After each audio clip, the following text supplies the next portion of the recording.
I have spent probably most of my life being obsessed about having purpose. I'm never very good at just drifting along doing the day to day. You have to do the day to day to get to the other places, but you can still have purpose within that, and you can still be focusing on where it's going to take you and planning for the longer term. So you can be doing your day-to-day jobs, your normal routine, but if it's a means to an end, like it has a goal at the end, or in the background you're planning for other things, then that gives you that purpose and the reason for doing what you're doing. So I feel like I've kind of reached a midway point where I have achieved some of the things that I wanted to do this year, the short-term purposes. And it may be that I'm now thinking this, and it's only been very recent, I mean like really recent. So the fact that I am currently down at my parents' house sitting for them, I'm doing stuff and what have you, but it's a different pace of life down here. It's quieter. A lot of my day-to-day routine has changed because obviously I'm too far away to do a lot of my normal jobs. So, you know, there's like a third of my working week has now become my own because I'm not having to go out and do other jobs like the cleaning work, which is a means to an end. That has purpose. That is the thing that's keeping a roof over my head at the moment. And it's weird because the purpose of that was to give me the breathing space to try and improve the other things. It was to take the pressure off and enable me to keep living in the environment I was living in because, it was the safest way to be. And when I first joined that agency to do the cleaning work and they asked how long I thought I was going to be doing it, and I said, maybe a year. This month, it is 2 years to the month since I started working for the agency. And it's not always been consistent. I started with, a job and then it built up and then I've not had jobs and then I've had more jobs. And at the moment I am pretty much at my capacity for what I want to do. And it's a mixture of agency jobs and then not agency jobs. So I'm earning more money than the agency will give me because I have a couple of private jobs, and one of my agency jobs pays me extra to do other things that aren't covered by the agency. So the money has increased. So that's good. But I didn't say I will only do this for a year. I knew that I would have to do it for as long as I needed to. But in terms of how much I'm doing, it doesn't stop me doing all the other things I want to do because I've crafted it that way. I've made very pointed effort to make sure that I was leaving enough of my week to do all the other things that need to be done. So there's that. So that's kind of running longer than I thought I wanted it to, but it's serving a good purpose. And it's not just the money, it's also the variety. If I wasn't doing that agency work, that cleaning work, I would never see people. There would be very few reasons for me to go out and I wouldn't have any routine. So now that I am down here at my parents' and I'm doing crafting stuff and what have you, but I'm here. And unless I force myself to go out and walk or run errands, I wouldn't leave here for 2 weeks. And so that agency work gives me a better purpose because it means that there are so many hours a week where I have to go out, where I meet other people and where I have a change of environment, and that is really good for me. So I'm beginning to feel a little bit lost down here. I've been here a week. It's only been 4 days since my parents went, and already I'm starting to feel like I'm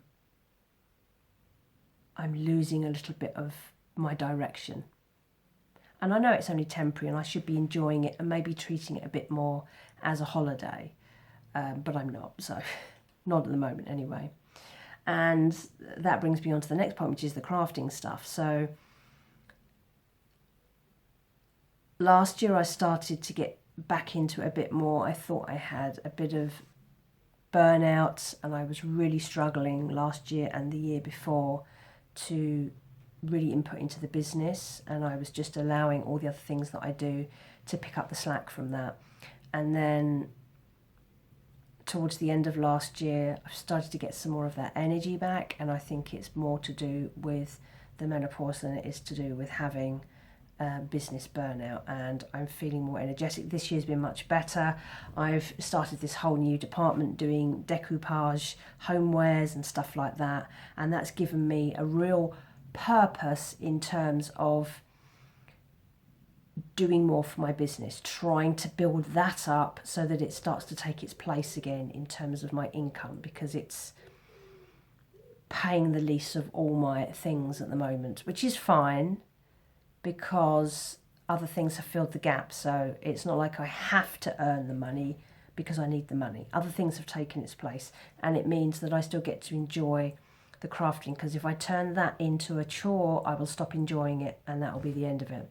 So I have enjoyed being able to create without having the pressure to create. I'm doing it because I want to do it, and that's really important, because as soon as something I enjoy doing starts to become a chore, I switch off. That's just the way I am. But I've now reached a point where I have caught up on that bit of purpose. I wanted to get it up to a point where I had populated enough new departments on my website that this felt established, and I've sold some things, so I know that it will sell. We're in a lull at the moment because it's the summer holidays, so sales tend to go off a bit because it's the school holidays, people are going on holiday, they're focusing their money and their time and their effort onto all those things. So this is the lull time where you start to focus on really pushing out all those items ready for when people come back in September, and then you're on that roll down to Christmas, so you're hoping that you're going to get good sales. So I have been really crashing out the crafting items to get those in the store so that I am prepared for what I hope will be a better end of season, because this sort of stuff that I am making is good gifting stuff, and I really want to do better at Christmas, and it takes time to get established. So it's a new department for me, so it's doing that. And one thing that's really helped with doing that has been my YouTube channel for my business channel, where I showcase all the things that I make and how I'm doing it and behind the scenes, and I talk about it and all that sort of thing. And that has really helped this year. So that was one aim this year, which was to really properly use my business YouTube as a tool to help me make more sales in a nice way, not in a hard sale, but in a look, this is who I am, this is me behind the scenes, all that sort of thing. And that seems to be working. So that's going in the right direction. So I now have that is nicely fitted into my weekly and my monthly routine, that I do those videos, I do the behind the scenes, I keep doing the crafting. So that's another thing ticked off my list.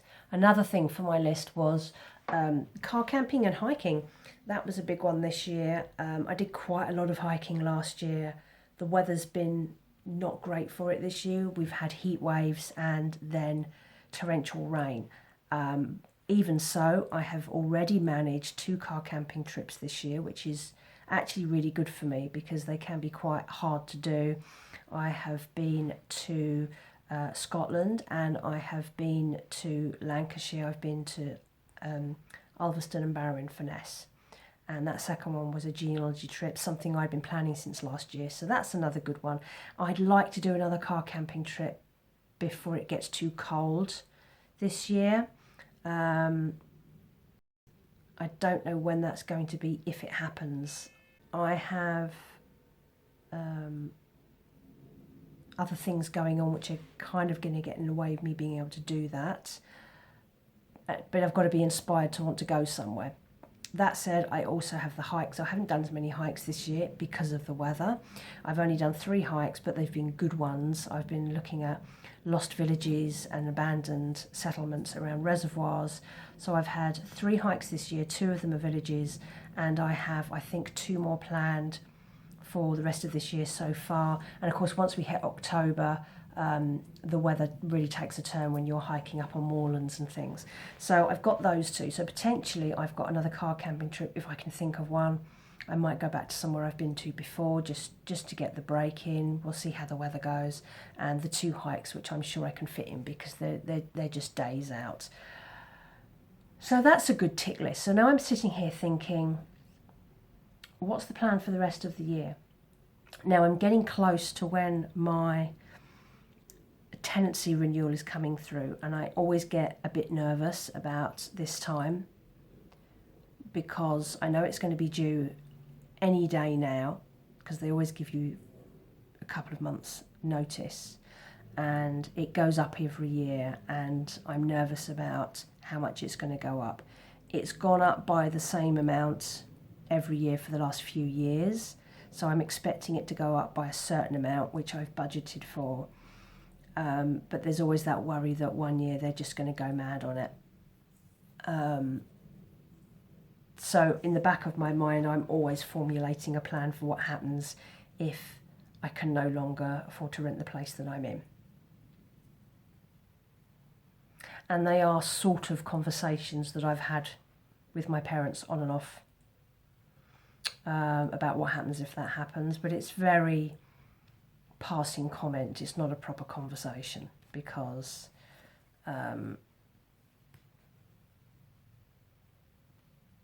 there aren't many options if I can't stay where I am. There are all sorts of problems around that which aren't going to be solved immediately. I potentially have long-term plans for how I can get out of living where I'm living, but none of them are particularly good plans.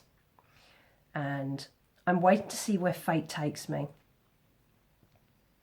And I often do this where decisions like this, I think, well, if it's meant to be, it'll happen. So if I'm meant to move from there, my hand will be forced and I'll just have to deal with it. And so I do have a plan in the back of my mind about how I will deal with this, and it's how I've dealt with moves before.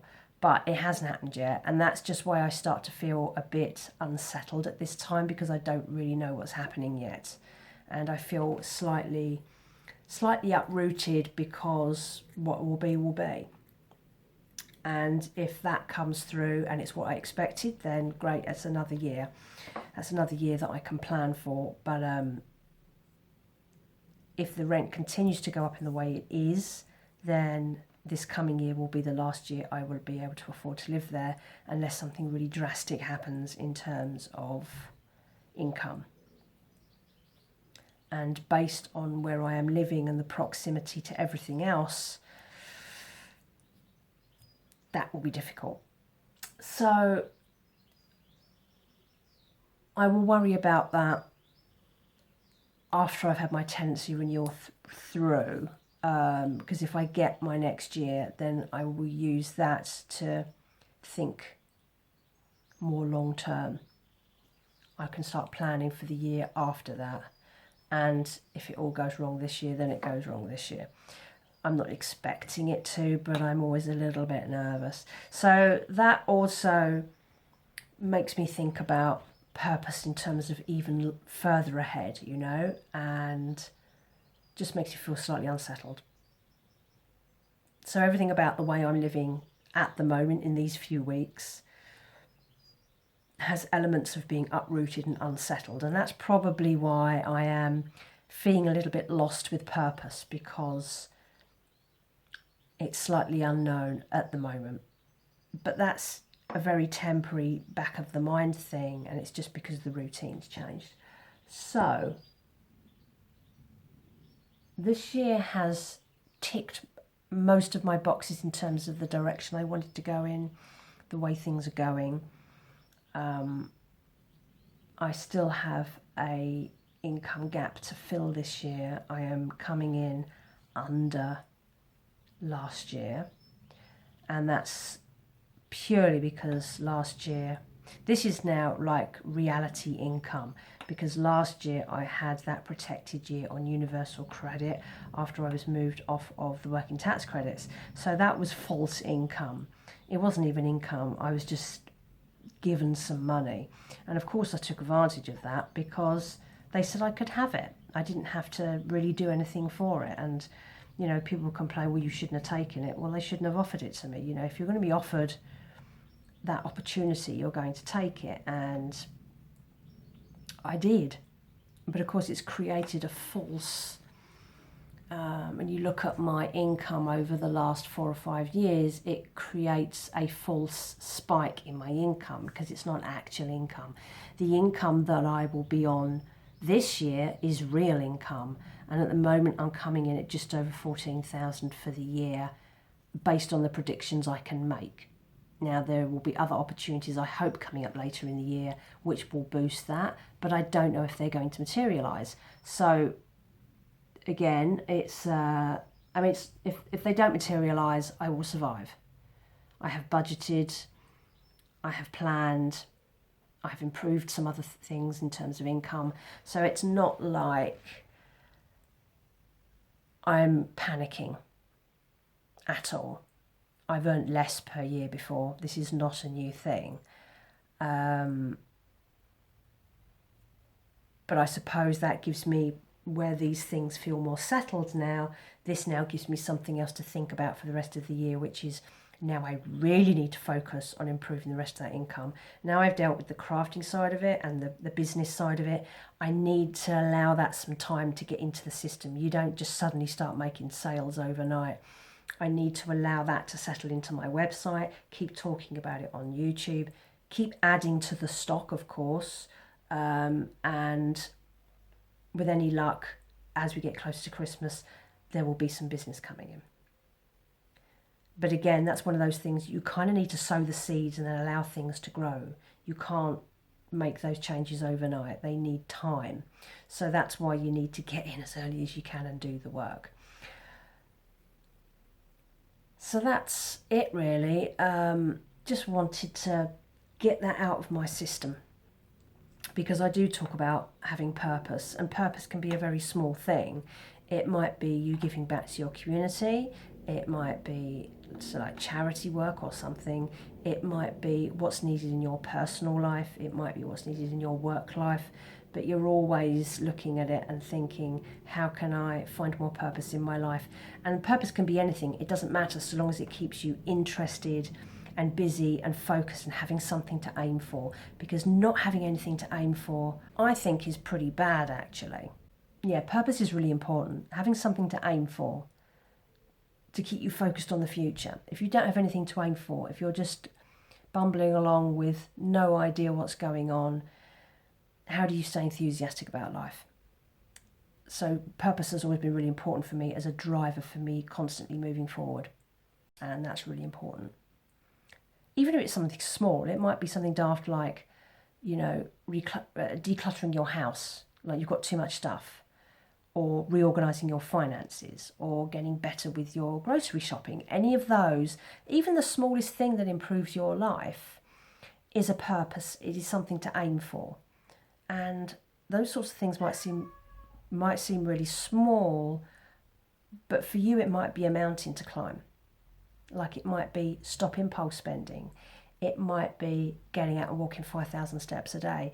It can be anything. I know people who want to walk more and just can't find the effort. I can't get my dad to drink his 2 litres of water a day.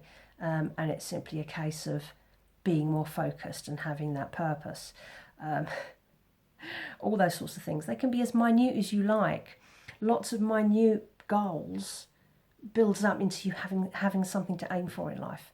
And once you've achieved one, you'll find a new one, because every achievement will make you enthusiastic about the next achievement. So have purpose, have focus, and it will help you in life. And I just need to find a little bit more purpose for the second half of this year. But it'll come. These things find you sometimes. So that's my thought for the day, and I hope you found that useful. Purpose is good. Focus is good. Just something to aim for. That's it. Bye.